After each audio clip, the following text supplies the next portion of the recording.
Welcome to the Breaking the Barriers podcast, brought to you by Resilience Mindset, a division of Justin Martin Corporation.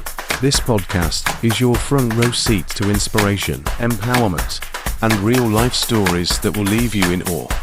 Join our host Justine Martin, CEO and founder of Resilience Mindset, as we dive into the incredible lives of the 28 models featured in the groundbreaking community project, Breaking Barrier Stories Through the Lens. So grab a cup of coffee, settle in, and get ready for stories that will uplift, empower, and inspire. Today on the podcast, we're joined by the incredible Darihan, an artist, advocate, and resilient force who has found strength through creativity, living with fibromyalgia, autism, and chronic pain. Darihan has navigated life-changing challenges with determination, discovering a renewed sense of purpose through pottery. What started as a single class at the Roseville Community Centre has become a lifelong passion. Now working from home with her own kiln, she creates intricate sculptures and dreams of building a clay community to inspire and connect others. Along the way, she challenges misconceptions about disability, proving that mobility aids don't define ability, mindset does. Her message is clear: be yourself, respect your body's capacity, and remember you're stronger than you think you are. Let's welcome the inspiring Darihan to the show. Hi, welcome. Hi, thank you for having me. You're welcome. Tell us a little bit about yourself. So my name's Darihan and I've been disabled for the last 3 years. I'm an artist that lives in Geelong, and only recently have I started to find the light at the end of the tunnel after becoming disabled. So, Do you want to talk a little bit about your disabilities? yeah, so I have a chronic pain condition which is called fibromyalgia. A lot of people have it, but apparently there's not a lot that they can do about it. I'm also autistic and I've got a lot of mental health issues as well. Okay. Thank you for sharing that. It's very brave of you. That's okay, thank you. What challenges have you faced and how have you overcome them? So I guess for me the biggest thing was losing my sense of self and having to live inside a body that was not able to complete the tasks that my brain wanted it to do, and having to really look at what my capacity is now and accept that. Yeah. And find new ways to just make accommodations for myself in that capacity. Yeah, totally understand. I can relate to you with me having MS, closely related to fibromyalgia. Can you share a particular impactful moment or experience in your journey? I guess for me, signing up to a pottery class really changed everything for me. Yeah. So I've always loved arts. I grew up doing art, got forced into the fashion industry after high school. Didn't mind it, but it wasn't for me. But then when I found pottery after becoming disabled, that just changed everything. There's not been a day that's gone by that I haven't had my hands on clay since. And who did you do your pottery through? I actually went to Roseville Community Centre in Corio, and I did a little course there, and then I just took it on my own and went and did it at home. Got my own kiln. Yeah. So what do you like making? I hand build, so I make doll sculptures, mermaids, cats. Oh, I knew we'd be friends. I make cool stuff. I love making sculptures as well. What does breaking barriers mean to you? Yeah, so I mean, you probably know more than anyone, there's so much stigma around disability, what you can do, what you can't do. And what you should do, what you shouldn't do, because someone else has a false belief about it. Yes, absolutely. And I am someone that uses an electric wheelchair, although I can walk, and I obviously cop a little bit of slack for that from people in the general public. But at the end of the day, me showing up and doing that and showing that I can still walk and use a wheelchair is going to help other people in my position feel empowered enough to get the mobility aids that they need to survive. Yeah, 100%.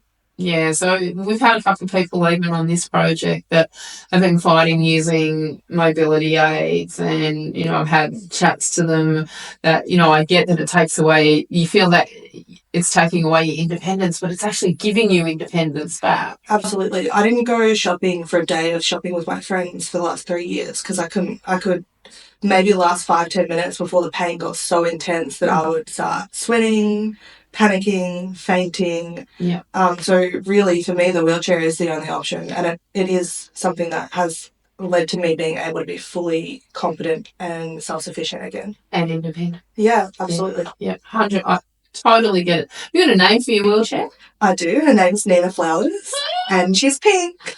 No, it's Miss Molly, and she's pink with sparkles with chrome wheels. I love it. Yeah. It's actually the best thing seeing everyone's mobility aids and how they've customised them to be their own personality. Yeah, well, it becomes an extension of your body. So. Absolutely. And people are going to stare anyway. So and that's where there's something. Wheelchair etiquette as well. Never touch anyone's wheelchair, even if you think that you're offering to help push them. Ask first. Mm-hmm. Consent is so important. 100%, because you wouldn't like someone coming up and touching your legs as an able-bodied person or any part of your body. Yet if you go and touch someone's wheelchair without consent, it's exactly the same thing. Even with just consent around touching in general, I'm autistic. I don't like being touched by anyone. Yeah. The amount of times that people just cross that boundary. Yeah. And it all comes down to people like us educating others. 100%, and that's where projects like this is really so important. So you only signed up a couple of days ago. Yeah. Yesterday. We have a spot. Why did you want to participate in the project? So I was getting my hair done by my awesome hairdresser, and she just let me know. Who's your awesome hairdresser? Her name is Jo Scott. She's beautiful. But yeah, she has witnessed me sort of go through all of my ups and downs, and she was like, this is going to be so good for you and your self-esteem, and it's just something nice that you can participate right now in. And I thought, yeah, I'm going to take this opportunity. Awesome. Are you loving the podcast so far? Imagine the possibilities if you had Justine Martin guiding you through your writing journey. Whether you're crafting your next big book or perfecting a personal project, Justine's expertise can elevate your work. Don't miss out on the chance to work with a seasoned pro, ready to take your writing to the next level. Message us today and let's make your writing dreams come true. What are some of your most proudest achievements? This year, I've been able to have some of my work in some really great galleries around Geelong, and that's meant the world to me, because every time I finish a piece, I feel so fulfilled within myself, and it's just great to be able to share that with others. That's awesome. What are some of the goals that you've got for the future? I actually want to start my own little clay community group from home, so hopefully I'll get to chat to you about that another time.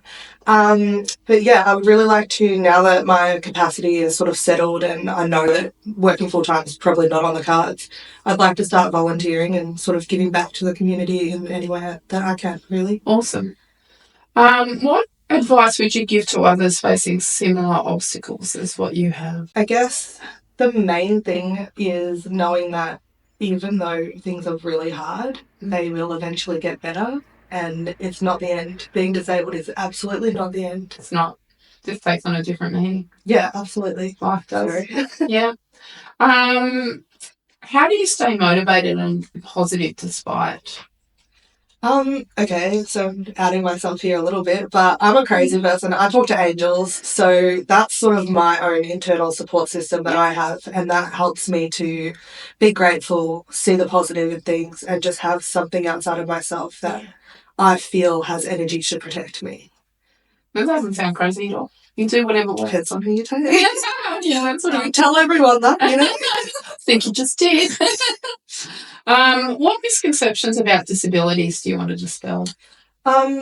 Really, that a disability can look and present in so many different ways, and no one should be looking at another human being and deciding amongst themselves if they are or aren't disabled. It's not their choice to make. Yeah. How has sharing your story influenced others or your community? I'm not really sure. I guess I'd have to ask other people around me. I don't really see myself as doing anything special, but I've had a lot of people comment on my resilience and the fact that I just keep going, and I guess you kind of have to. Being disabled is not, if anything, we have to work so much harder to get through a normal day. Like, we're not lazy, we're not incompetent, we are doing our best, and actually the things that you see us doing have taken a lot of energy and effort for us to be able to participate in. Yeah. Yeah, 100%.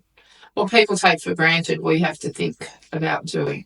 Absolutely. And I often think back, so, I lived 27 years without any pain. And now I think back and I'm like, oh, you silly girl, you took that for granted. Yeah. Just, every step hurts now. And people fail to realise that just because I look a certain way, that it's, oh, you're fine. But I'm not fine. I don't feel fine. I feel quite sick all the time. Yeah, 100%. Can totally relate to that. Yeah. And I put a lot of effort into the way that I look, as you do as well, because that's the only things that we can still control. I really like, even with my art and the way that I dress, I like to make other people feel something that I can't, like when I express happiness through my art, and all of my art is about mental health, but it's quite joyous to look at, and I get a lot of feedback saying this stuff just makes me feel so happy. And that's what I want, because I'm sick of feeling bad. I want other people to feel good too, Yeah, 100%. This question's a no-brainer. How do you find joy and fulfillment in your daily life? I can answer this one for you. Art. Art and animals, for sure. I love animals as well. We've got a house full of pets. What do you got? I've got 2 French bulldogs, and they're just so beautiful. What are their names? Dolly and Mr. Miyagi. Yeah, very cute. And I've got 4 cats at home as well. So My daughter would get on very well. What are your cats' names? I've got Max, Poe, Edith, and Beryl. And they're twins, so they have to have matching grandma names. Have you ever thought about writing your own book? Join the Morpheus Publishing Writing Group program and turn your dream into reality. Contact Morpheus Publishing today and start your journey to becoming a published author. Who are your role models or sources of inspiration? Well, I guess I look to other strong, independent women in the art community. There's there's a girl called Pinchy that is a part of Geelong Illustrators, and I think she's the best. She volunteers for the Say No rallies, and she just is very strong in her ethics and morals, and I can get behind that. I like women that know exactly who they are and what change they're trying to make in the world. Yeah.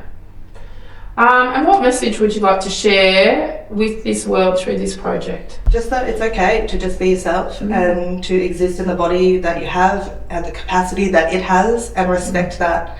Don't push yourself because you're worried about what other people are going to say. Yeah. Why did you want to participate in it? I don't know, just a great opportunity. I thought it might help someone else, When I was at my darkest days, I didn't have anything to look to be like, things will get better. And that was really hard. Like, knowing that there is this community that you can have access to and be included in is amazing. Yeah. It's just 100%. getting the first momentum going to connect, right? Yeah, that's right. Well, thank you so much for your time today. It's been a pleasure interviewing you. Thank you for having me. You're Had welcome. a great time. Thanks. Awesome. Thank you for joining us on this episode of Breaking the Barriers. We hope these stories inspired you as much as they inspired us. Stay connected and keep the conversation going by following us on social media at Resilience Mindset. We'd love to hear your thoughts and see how these stories resonate with you. Don't forget to subscribe to our podcast today so you never miss an episode. Together, let's continue to celebrate resilience, diversity, and the power of storytelling. Until next time, stay strong, stay inspired, and keep breaking those barriers.